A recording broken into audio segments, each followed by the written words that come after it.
I have my jam pieces laid out and ready to assemble. I have already applied some glue there to the rabbet. So we're just take the top jam, bring these two together like so.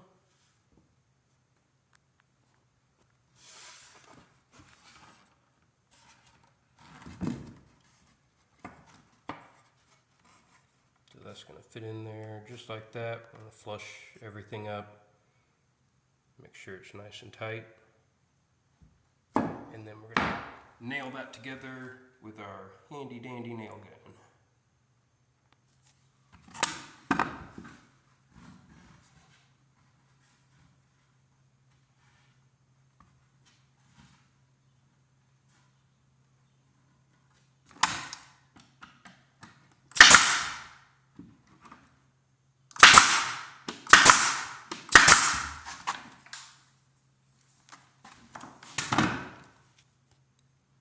On to the next side.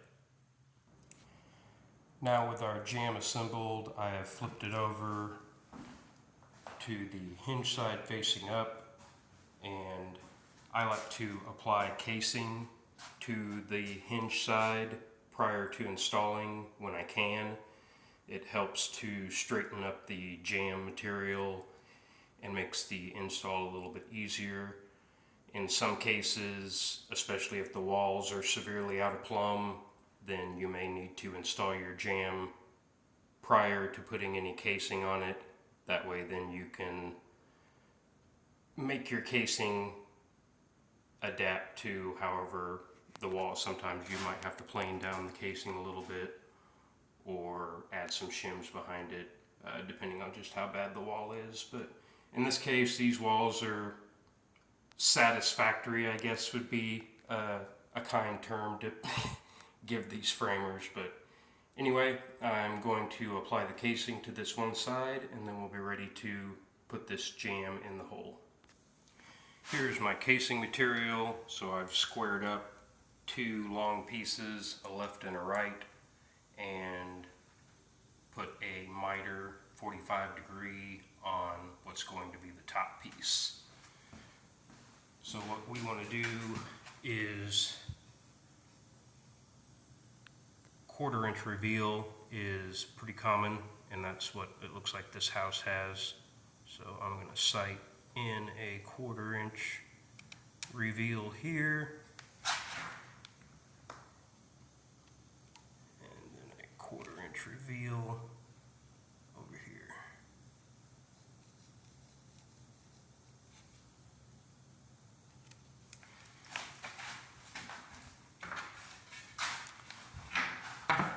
So for the top piece, then I just need to line that up right there on my reveal line, and then come over here with my pencil and mark this line.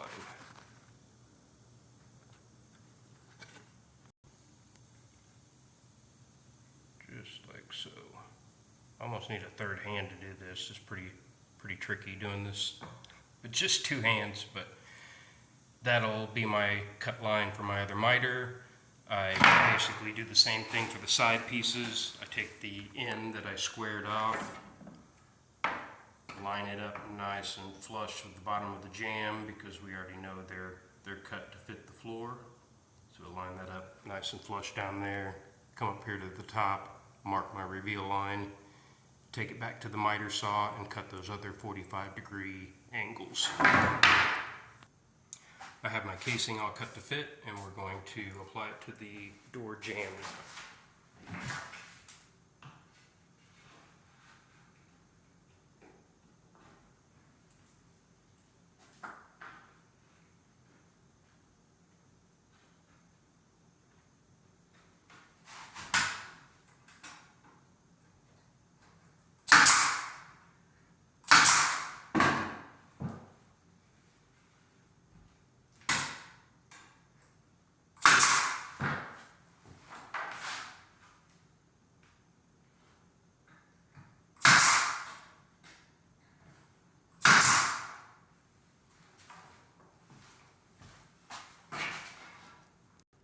Sorry, I had to pause there for a second to allow the air compressor to catch up. Didn't figure you guys would want to hear that.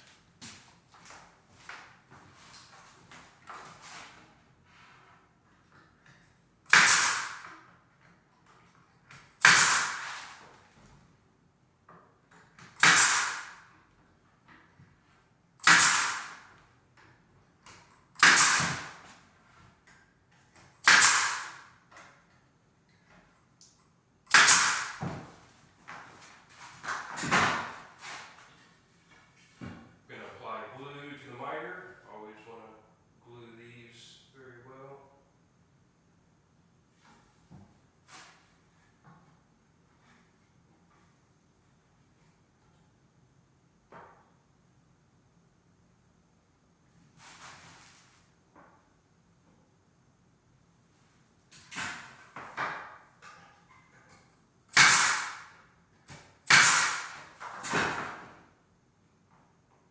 Then bring your miter, close it up.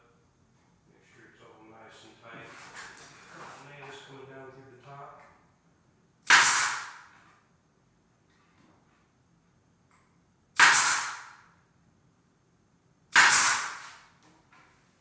Hold that together. Straighten up their jam here.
Be careful not to shoot yourself in the hand. It does hurt. Been there, done that. I'm going to finish nailing that off and then we'll be ready to set it in the hole. Alright, casing is on. We have this leaned against, as you can see, I've got it leaned in the hole against the wall. And that's going to help keep our miter nice and tight until that glue sets up. I don't want to actually install this until the glue has had a chance to set up. That way that miter will be less likely to break open on me and stay nice and tight. If I tried to install it now, there's a good chance that it would open up a little bit, which painters can caulk it and fill it, but I like my stuff to be nice and tight, so I'll give that glue a chance to set up and then we'll go over the installation process for this door.